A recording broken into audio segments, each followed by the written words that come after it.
Oi, tudo bem? Aqui é a Ana. Hoje nós temos mais um resumo de entrevista e dessa vez o entrevistado é o Malcolm Gladwell. E ele é entrevistado pelo Neil Durkheim, que é uma pessoa da Universidade High Point University. Na verdade, o Gladwell foi convidado para ser entrevistado nessa universidade. E deu uma entrevista de mais ou menos 1 hora. Então, eu não vou colocar aqui tudo o que foi falado nessa entrevista. Eu vou colocar aqui as coisas que eu acho que tem mais a ver com os interesses aqui do videoaulas, né, que tem mais a ver com a aprendizagem. Tá? E por que eu selecionei uma entrevista do Gladwell? É que o Gladwell, para quem não conhece, é autor de 3 ou 4 livros, na verdade 4 livros assim famosos. E o primeiro que eu li dele é o chamado no Brasil Fora de Série, no exterior é chamado de Outliers, em que ele coloca em xeque a noção de talento. Ele mostra, por meio de várias histórias, por meio de várias experiências, né, de resultados de experimentos em psicologia, que o talento individual ele é uma variável muito pequena na determinação do sucesso que uma pessoa vai ter. E que o ambiente é muito mais importante do que esse eventual talento a mais que a pessoa venha a ter. Tá? Ele não nega a existência do talento, mas ele diz que o talento é uma variável menor. O que vai realmente levar uma pessoa a ser bem-sucedida ou não é o ambiente em que ela vive, as oportunidades que esse ambiente dá para ela.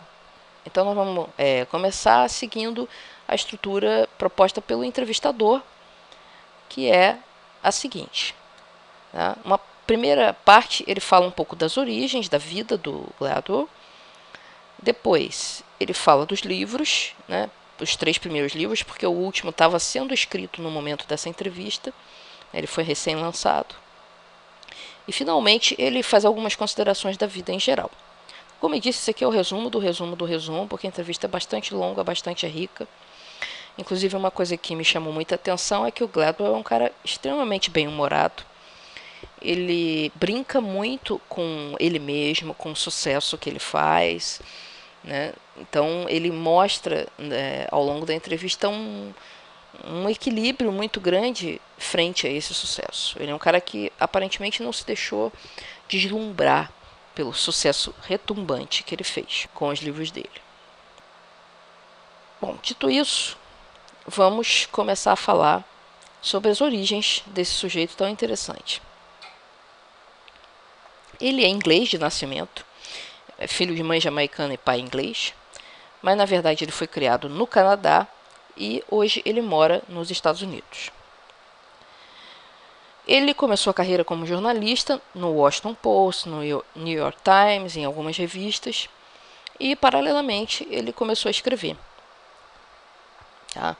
Então, com relação aos livros dele, ele coloca que esses livros todos têm um tema em comum, que é o grande interesse da vida dele, que é estudar como o ambiente externo afeta aquilo que nós somos. Ele não acredita muito na ideia de personalidade. Ele acha que a personalidade é uma função do ambiente. Que em cada ambiente você vai ter uma personalidade diferente. Em cada situação você vai ter uma personalidade diferente. Então ele diz que ele não compra muito essa ideia de que cada pessoa tem uma personalidade bem definida. Para ele, essa personalidade é uma função do ambiente. Então vamos falar dos livros. O primeiro é o ponto da virada. Então, lembrando aqui desse tema comum, então no ponto da virada ele faz uma relação do ambiente com a maneira como as ideias se proliferam entre as pessoas. Na verdade, ele está discutindo a questão do sucesso de um produto, de uma pessoa, que geralmente acontece meio que de repente. Né? A pessoa vai num caminhar difícil, o produto ele é desconhecido e ele vai caminhando assim lentamente, se torna conhecido lentamente. De repente acontece alguma coisa, aquele produto cai na boca do povo e faz um sucesso enorme. Então ele estuda os fatores ambientais que levam a esses acontecimentos que ele chama de ponto da virada, que é aquele momento em que aquela coisa, aquela pessoa desconhecida se torna um sucesso. Então está discutindo a relação entre ambiente e sucesso. Outro livro é o Blink. O Blink ele faz uma relação entre as condições ambientais e o pensamento subconsciente. Quer dizer, como que as condições ambientais te levam a ter aqueles estalos, aquelas ideias que você não sabe nem de onde saíram direito, né? E como que isso funciona na cabeça da gente e na vida da gente, como isso afeta a vida da gente. Tá? Então esse é o Blink. E o próximo livro, que é aquele que eu gosto mais, que foi o primeiro que eu li, é o Fora de Série, né? Em inglês Outliers, em que ele faz a relação entre o ambiente externo e a trajetória de vida de uma pessoa. Então, como eu disse, ele estuda casos de sucesso, ele estuda dados de psicologia cognitiva, de neurociência, para mostrar que, na verdade, o ambiente é muito mais forte em determinar o sucesso ou não de uma pessoa do que um eventual talento excepcional. Essa noção de que o talento não é assim tão fundamental é uma noção que está sendo bastante divulgada pela maioria das pessoas envolvidas em psicologia cognitiva, envolvidas em neurociência, porque todos os experimentos estão levando para essa conclusão, de que o talento é uma variável menor, como eu disse no início. Tá? Então, esse é o livro que eu acho que, para a audiência do Videoaulas, tem mais interesse, porque fala muito dessa coisa do sucesso pessoal, como você constrói uma vida bem-sucedida usando os elementos ambientais a seu favor. Agora vamos falar de algumas considerações que ele fez durante a entrevista sobre a vida em geral. Tá? A primeira coisa que foi motivo de piada durante a entrevista é que ele disse, olha, eu não trabalho muito não, eu trabalho umas 2, 3 horas por dia. Né? Não sei o quanto isso aqui é acurado, mas o que acontece é que pessoas com uma atividade intelectual muito intensa, elas confundem um pouco o trabalho com o lazer, e aí de repente o cara está dizendo assim, olha, eu sento para escrever 2, 3 horas por dia. Mas à tarde ele está lendo um livro que tem a ver com o que ele está escrevendo. Ele está trabalhando ou não está trabalhando? Bom, se ele gosta do assunto, como é o caso, ele pode achar que ele não está trabalhando. Então, eu tomei essa informação assim com uma pitadinha de sal, porque a gente que trabalha com informação, a gente sempre mistura um pouco trabalho e prazer. Né? Quem gosta de estudar sempre acaba fazendo essa confusão aí. Mas, enfim, ele diz que ele não trabalha muito, não.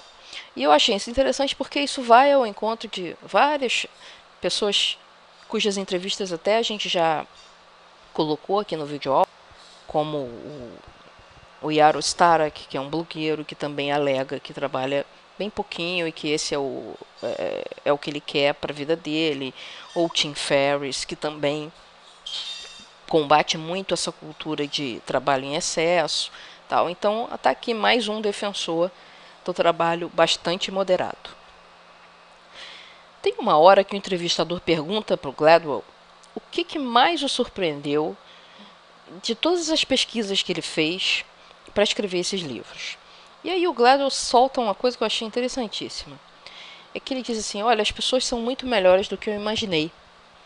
Na verdade, a conclusão a que ele chega depois de toda essa pesquisa sobre a psicologia humana é que as pessoas são fundamentalmente decentes. As palavras dele.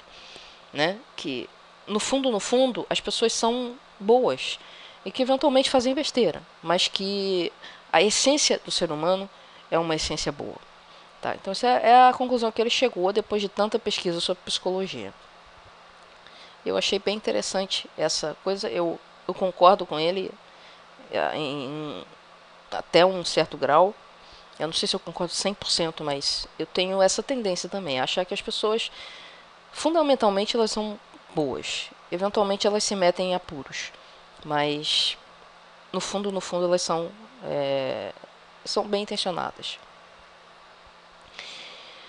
E uma outra pergunta que o entrevistador faz é o que leva o Gladwell, o que ele acha que é o fator que leva ele a ter esse pensamento tão diferente dos outros.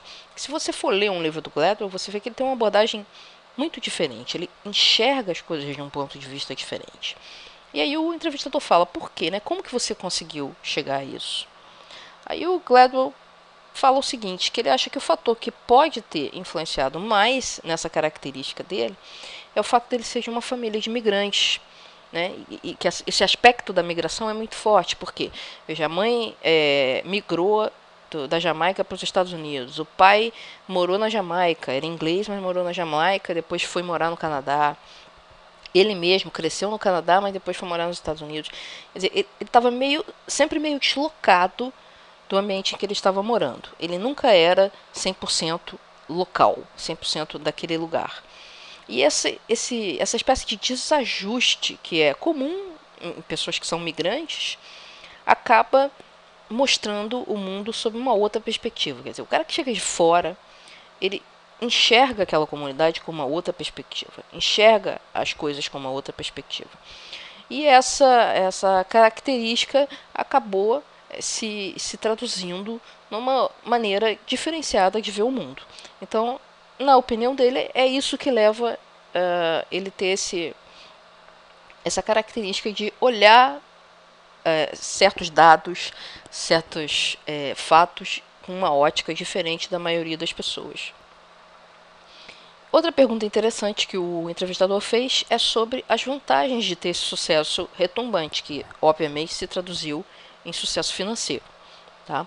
Além dessa coisa de trabalhar só 2, 3 horas por dia. Então, ele fala que a grande coisa é a liberdade com o tempo. Ou seja, ele escolhe o que ele vai fazer na hora que ele vai fazer. Ele não tem mais a obrigação, por exemplo, de escrever um artigo por dia no jornal. Ou um artigo por semana na revista. Né? Ele faz no tempo que ele acha adequado, no momento que ele está à vontade para fazer aquilo, e que essa é uma das grandes vantagens de ter sido tão bem sucedido com os livros dele. E uma outra coisa que eu achei muito interessante também, que é a confiança ou a autoconfiança. Quando a pessoa começa a fazer sucesso, ela começa a se sentir confiante do trabalho dela. E aí a pessoa fica menos ansiosa e começa a se divertir mais com o trabalho. E ele diz que esse é o caso dele. Quer dizer, hoje ele trabalha muito mais relaxado e ele se diverte muito mais com o que ele faz, porque ele tem uma confiança muito maior de que o trabalho dele vai ser bem recebido. Então ele aponta essas duas vantagens do sucesso que eu achei muito interessantes e que eu me identifico muito com isso. Com essa coisa de você ter liberdade de fazer o que você quiser com o seu tempo, que não quer dizer que você vai parar de trabalhar porque ficou milionário. Ele ainda trabalha, nem que seja 2, 3 horas por dia, como ele mesmo diz. Mas você vai trabalhar no seu jeito, no seu ritmo. E essa coisa do aumento da autoconfiança te gerar a um trabalho com menos ansiedade e mais diversão, eu vivencio muito na aprendizagem. Quer dizer, quanto mais bem sucedida em desafios de aprendizagem, mais confiança eu tenho de que eu posso enfrentar o próximo desafio. Tá? E eu vejo isso acontecer com outras pessoas também. E eu também sinto que eu vou para o próximo desafio com menos ansiedade, porque eu sei que eu vou dar conta. E a coisa acaba se tornando mais divertida. Isso aqui é muito importante para a aprendizagem em geral. Por quê? O que acontece quando uma pessoa começa a encontrar muita dificuldade para aprender? Ela perde a confiança de que ela vai conseguir, ela fica com a autoestima baixa e ela fica ansiosa porque ela não sabe no que aquilo vai dar. E aquilo não é nada divertido. Essa sensação de incompetência não é nada divertida. Então, se você consegue, no ambiente de aprendizagem, estimular a sensação de competência, você diminui a ansiedade de quem está aprendendo e torna a aprendizagem uma coisa mais leve, mais divertida. E isso está muito ligado a uma coisa que foi discutida nos primeiros vídeos que eu fiz em cima do livro do Willingham. Quem não estiver acompanhando, vai ter o link lá no blog, cujo link está embaixo desse vídeo. Então, nesse vídeo, que foi um dos primeiros que eu fiz, se não foi o primeiro, é discutido justamente essa questão do limiar entre o difícil demais e o fácil demais. Quer dizer, fácil demais fica chato, difícil demais deixa a pessoa irritada, com baixa autoestima, e ela desanima. Então você tem que achar um meio termo entre o fácil demais e o difícil demais, que é justamente a zona de aprendizagem ideal. Então, nessa zona de aprendizagem ideal, a pessoa aprende com um certo conforto e vai ganhando aos poucos confiança na sua capacidade de aprendizagem. E com isso, vai aumentando a sua própria capacidade de aprendizagem. Então, é um círculo virtuoso aqui. Então, eu gostei desse comentário dele justamente porque faz a ligação com aquilo que o Willingham discute no livro dele. Tá? Então era isso, gente. A entrevista em si, ela tem muito mais coisa, tá? É uma entrevista, como eu disse, de 1 hora. Eu vou deixar o link para a entrevista original, para quem consegue entender inglês, ouvir, porque é uma entrevista interessante, uma entrevista leve, engraçada, porque o Gladwell é muito bem-humorado, muito engraçado, e vale a pena assistir. E vou deixar também o link dessa videoaula em que eu falo sobre a necessidade de que uma tarefa de aprendizagem não seja nem fácil demais, nem difícil demais, para que a pessoa vá aprendendo e ganhando confiança na sua capacidade de aprendizagem. Tá certo? Então eu espero que essa entrevista, né, esse resumão do resumão dessa entrevista, tenha despertado o seu interesse pelo Malcolm Gladwell. Eu sugiro, se você está interessado, como eu imagino, em aprendizagem, eu sugiro a leitura do Fora de Série, porque é um livro que tem muito a ver com como a pessoa alcança a maestria em alguma coisa. E para alcançar a maestria, você tem que aprender muito. Então eu vou ficando por aqui com relação a esse resumo da entrevista do Gladwell e aguardo seus comentários, suas sugestões, suas perguntas, suas críticas lá no blog, certo? Muito obrigado por ter assistido e até a próxima.